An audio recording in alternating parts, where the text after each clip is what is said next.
Bienvenida o bienvenido a esta exploración profunda. Hoy, hoy nos vamos a adentrar en un texto que la verdad no deja indiferente a nadie. Es conocido por ser provocador, complejo. Hablamos de Fragmentos selectos de La filosofía en el tocador del Marqués de Sade. Exacto. Tenemos extractos de los diálogos y también un panfleto, ¿verdad? Un texto político que está ahí metido en la obra. Así es. Y bueno, nuestra misión hoy es, pues, tratar de desentrañar esas ideas centrales sobre filosofía, moralidad, religión, sexualidad, tal como las presenta Sade, ¿eh? Sin filtros, muy crudas. Exactamente. Es que es una obra que de verdad desafió las convenciones de su época. Y bueno, todavía hoy sigue generando un debate súper intenso. Me imagino. Vamos a explorar la lógica interna de sus argumentos, que sí a menudo son extremos, ¿no? Sobre la naturaleza humana, la sociedad, la libertad. Pero, ojo, es importante decir que vamos a presentar el contenido de manera imparcial. O sea, solo describiendo las ideas como están en la fuente original, sin juzgar. Perfecto. Eso es clave. Entonces, bueno, vamos a entrarle de lleno.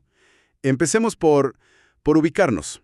El escenario, los personajes, estos tutores tan peculiares. Claro. La trama, o bueno, la excusa narrativa, es la educación de Eugenia, una chica de 15 años recién salida del convento, imagínate. Uf, el contraste. Y sus tutores, pues, son pura figura libertina. La señora de Saint-Ange, su hermano el caballero de Mirbel, y un filósofo, Dolmancé.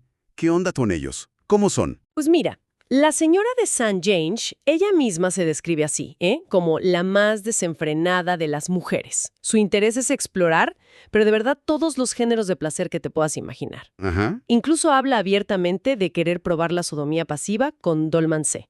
Y lo admira muchísimo, no solo por eso, sino por su ateísmo, su inmoralidad tan marcada. Vaya admiración. Sí. Y su plan, digamos su meta personal, es corromper a Eugenia, sacarla de sus ideas morales y meterle de lleno los principios del libertinaje. Una agenda clarísima. ¿Y el hermano? ¿El caballero de Mirbel que mencionaste? Él se presenta quizá con un aire un poco más indulgente, ¿no? Menos como fanático que la hermana, pero sin duda es cómplice, totalmente. Cómplice. Defiende aceptar cualquier gusto sexual. Dice que todos vienen de la naturaleza y que por eso no hay que juzgarlos ni reprimirlos con violencia. Su idea es que a lo mucho hay que compadecerlos o simplemente aceptarlos. Ya. Como parte de la diversidad humana, diríamos hoy. Algo así. Y no se quede en la teoría, ¿eh? Cuenta sin pena sus propias experiencias sodomitas con Dolmancé, como prueba de su filosofía. O sea, él pone el ejemplo práctico. Justo. Entiendo. Y nos falta Dolmancé, el filósofo. ¿Cuál es su papel aquí? Dolmancé es como la figura intelectual clave. Lo presentan como el ateo más célebre, el hombre más inmoral, un sodomita por principio, por filosofía casi. Por principio. Sí, o sea, como una afirmación de sus ideas. Su interacción con mujeres es rara y muy específica. Pide que lo traten como hombre en el acto. Qué interesante. Su función principal es ser el maestro filosófico de Eugenia, el que tiene que demoler su educación anterior y construirle una visión del mundo nueva basada en el ateísmo y el libertinaje más radical. Con estos personajes, pues sí, el escenario está listo para una educación bastante fuera de lo común.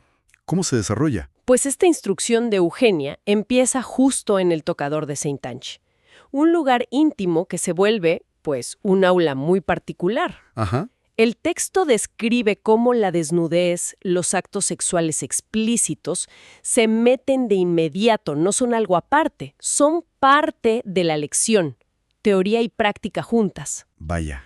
Y es ahí, en ese ambiente tan cargado, donde Dolmancé y Saint-Ange exponen su filosofía. ¿Y cuál es el núcleo de esa filosofía? Es, antes que nada, una demolición sistemática de la moral tradicional y de la religión, de toda religión. Ok. Argumentan fuerte que la virtud, como la entendemos, es una quimera, una ilusión, un sacrificio inútil que va contra los impulsos naturales del ser humano. Contra natura, dicen. Exacto.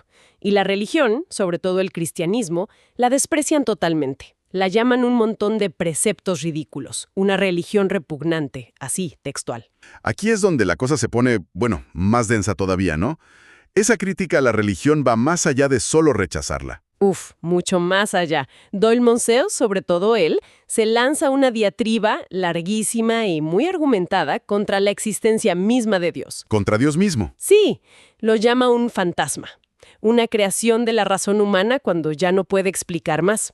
Dice que es un ser imposible o inerte, o que si existiera como lo pintan las religiones, sería detestable, perverso, por crear un mundo así con tanto mal. Fuerte. ¿Y en qué basan ese ateísmo tan radical? La base es un materialismo, pero materialismo radical. Sostienen que la materia se mueve sola, que la naturaleza tiene sus propias leyes, se basta a sí misma. No necesita un creador. Exacto. Buscar un creador externo les parece innecesario, hasta una complicación tonta. Y desde ahí, pues critican ferozmente a Jesús. Lo tachan de impostor. ¿Al propio Jesús? Sí. Dicen que su vida es una novela insulsa y que los milagros, la resurrección, puros fraudes de los discípulos para mantener el engaño. Ok. Destruye la virtud, la religión. ¿Y qué proponen en su lugar? ¿Cuál es la guía, la brújula? La alternativa es súper clara. La única guía es la naturaleza, entendida como tus impulsos, tus deseos, y buscar el placer. La voluptuosidad, le llaman. Libertinaje absoluto. Absoluto. Sin frenos. Seguir todos los deseos, ampliar los gustos, aunque sean los más retorcidos, y sacrificar todo lo demás, moral, afecto, sociedad, a esa voluptuosidad. Todo. Todo. Y desde esa lógica, lo que la sociedad llama vicios, adulterio, incesto, sodomía, no solo no son malos, sino que son naturales. Y hasta preferibles, dicen, por ser más auténticos, más placenteros. Mencionaste la sodomía varias veces. Parece que le dan un lugar especial, ¿no? Totalmente. No solo la ven aceptable, la elevan. Dicen que es un placer superior, sobre todo la pasiva. La pasiva. ¿Por qué? Argumentan que te da la delicia de cambiar de sexo, de sentir cosas asociadas al otro género. Y bueno, hasta dan consejos prácticos en el libro para las mujeres que quieran probarla. Consejos prácticos. Vaya. ¿Y el incesto y el adulterio? ¿También los defienden, dijiste? Sí, con argumentos igual de radicales. El incesto dicen que surge por el parecido natural entre familiares y que consumarlo pues fortalece los lazos. Fortalece. Sí, que prohibirlo es solo política mal entendida, no una ley natural. Y el adulterio, pues lo ven como un derecho de la naturaleza, una rebelión legítima contra las cadenas del matrimonio, que para ellos es antilibertad. Ya estamos en un terreno muy transgresor, pero esta filosofía no para ahí, ¿verdad? Se va a lugares más oscuros. Justifican la crueldad. Así es. Argumentan que la crueldad no es una perversión, es un sentimiento natural, dicen, una energía vital que la civilización reprime, pero que está ahí, en el ser humano. ¿Natural? ¿La crueldad? Natural. Y la asocian directo al placer. Tienen una explicación casi física. Dicen que hacerle daño a otro provoca una reacción nerviosa más fuerte en el que agrede, y eso intensifica la voluptuosidad. ¿Qué explicación? Y citan ejemplos históricos, reinas como Singua, Zoe, famosas por crueles, y hasta dicen que el niño, en su estado natural, es cruel por naturaleza. Esa justificación de la crueldad ya es bastante extrema, pero su lógica los lleva todavía más lejos, ¿cierto? Al asesinato. Correcto. Desarrollan todo un argumento para decir que matar no es una ofensa real contra la naturaleza. ¿Cómo? ¿Cómo es eso? Su lógica es que la naturaleza funciona por ciclos, creación y destrucción todo el tiempo. Matar a alguien, según ellos, pues simplemente devuelve sus elementos al ciclo para que se reusen. O sea, reciclaje. Algo así, pero macabro. Dicen que pensar que matar a un humano es un crimen grave viene del orgullo humano, de creernos superiores. Relativizan mucho la diferencia entre matar a un animal y un humano. Pero no se quedan solo en esa justificación natural. También le ven utilidad, ¿no? Exacto. No solo es natural, dicen, también es útil, políticamente útil y hasta necesario. Citan Roma, la Revolución Francesa, ejemplos de cómo el asesinato político fue clave. Ajá. Argumentan que un Estado fuerte, sobre todo republicano y guerrero, necesita gente dispuesta a matar, y critican la hipocresía de enseñar a matar en la guerra, pero castigarlo en privado. Entiendo la crítica, la inconsistencia, aunque la conclusión sea, bueno, además de la religión, también atacan otras bases como la familia, la caridad. Sí, la crítica es total. De la familia dicen que los hijos no les deben nada a los padres. Nada. ¿Nada? Nada. Que los padres actúan por placer o interés propio al tener hijos, así que no merecen ni gratitud ni obediencia. Y van más allá. Justifican odiar a los padres, incluso eliminarlos si estorban tus deseos. ¿Eliminarlos? Sí, así de directo. ¿Y la caridad? Que normalmente se ve como algo bueno. Para ellos es un vicio del orgullo. Dicen que das limosna para sentirte superior y que eso debilita al pobre, lo humilla, fomenta que siga pidiendo. Entonces, ¿qué proponen? Eliminar las casas de caridad. Y en esa misma línea proponen control poblacional radical. Aborto, infanticidio, los ven como necesarios políticamente. Para depurar la especie, dicen, desde la cuna. Quitar a los débiles. Es una visión despiadada, francamente. Y dentro de todo esto aparece un texto distinto, ¿no? Un panfleto. Franceses, un esfuerzo más. ¿De qué va eso? Ese panfleto es como un manifiesto político directo para la Francia después de la Revolución.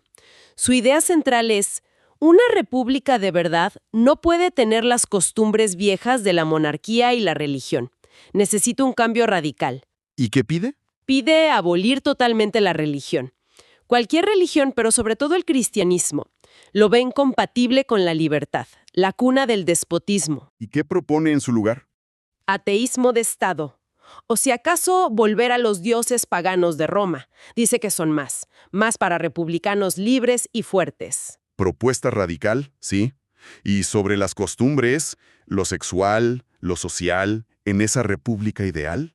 Ahí conecta directo con la filosofía libertina de los diálogos. Pide libertad sexual casi total, propone legalizar, normalizar, hasta fomentar la prostitución. Incluso dice que debería ser obligatoria para todas las mujeres por un tiempo el adulterio, el incesto, la sodomía. ¿Obligatoria? ¡Wow!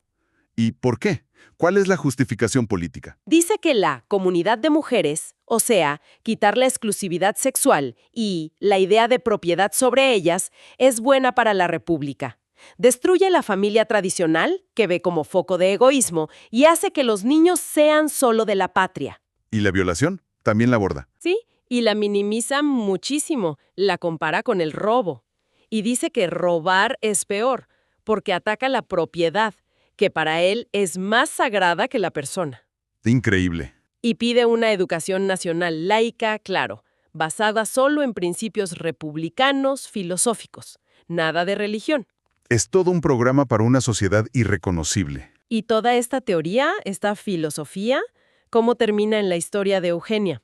Pues la educación de Eugenia tiene un clímax brutal. Llega su mamá de sorpresa, la señora de Mistival. Ajá. El texto la pinta como súper devota, la moral tradicional hecha persona.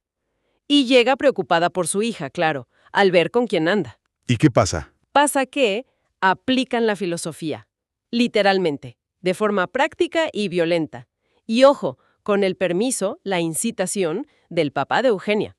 Manda una carta aprobando que la castiguen por religiosa. El padre aprueba. ¿Sí? Y entonces los libertinos, Santange, Mirvel, Dolmancé y ahora Eugenia, ya como alumna aplicada, deciden castigarla. Un castigo que es la encarnación de sus ideas. Exactamente.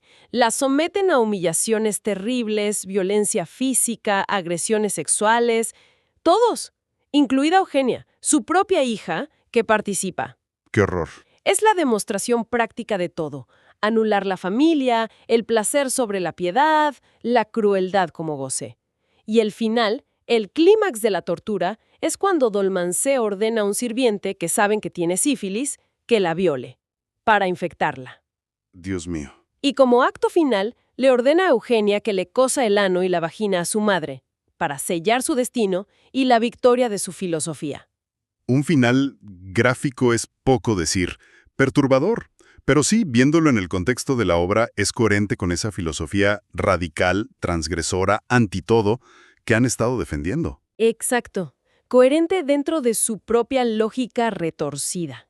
Y con esa imagen tan potente, pues concluimos esta exploración de la filosofía en el tocador. Hemos visto cómo Sade usa diálogos filosóficos, de una lógica implacable a su manera, y escenas crudísimas para lanzar una crítica radical contra la moral, la religión, las instituciones de su época. Efectivamente. La obra lleva al límite la idea de libertad individual y la supremacía de los impulsos naturales, como los entienden ellos, ¿no? Desafía tabúes enormes: incesto, sodomía, crueldad, asesinato. Y los presenta no como crímenes, sino Como expresiones de la naturaleza o hasta necesidades políticas. Argumentan consistentemente por una sociedad basada en libertinaje total y ateísmo militante. Una utopía o distopía según quien lo vea. Entonces, ¿qué nos llevamos de esto? Más allá del shock, que es inevitable, el texto te obliga a confrontar ideas muy incómodas. Sí, En la naturaleza del deseo humano, que a veces es oscura, y en cómo construimos o deconstruimos la moral, te deja con preguntas difíciles. exacto. Y quizá una pregunta clave que queda ahí flotando, que sale directo de la lógica del texto que vimos, es esta. ¿Hasta qué punto buscar una libertad absoluta, entendida como quitarse de encima toda norma externa o interna, como la viven estos personajes, hasta qué punto eso pues requiere o te lleva inevitablemente a romper todos los límites éticos y sociales que hemos puesto para poder convivir? Una pregunta fuerte. Es una reflexión, pues sí, inquietante, para seguirle pensando después de esto.